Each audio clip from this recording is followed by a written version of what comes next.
اور شق القمر، جو آیات ابھی میں نے آپ کے سامنے پڑھی تھی، اقتربت الساعہ، کہ قیامت کی گھڑی قریب آ گئی، وانشق القمر، چاند پھٹ گیا۔ منا میں تھے حضور علیہ السلام اور بار بار مانگ کر رہے تھے، ڈیمانڈ کر رہے تھے کہ ہمیں دکھاؤ کوئی معجزہ۔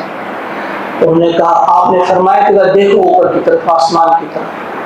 انہوں نے دیکھا تو آپ نے جب اشارہ کیا تو چاند کے دو ٹکڑے ہوئے، ایک پہاڑی پر کی طرف چلا گیا، ایک دوسری طرف، کافی دور انہیں گیپ رہا، پھر وہ مل گیا لاسٹ میں۔ جب یہ چیز دیکھی تو وہ پھر کہے کہ بس یہ وہی جادو ہے۔ وَاتَّبَعُوا أَهْوَاءَهُمْ،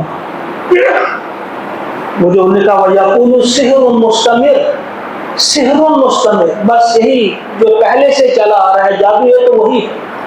پھر لوگوں نے کہا بھائی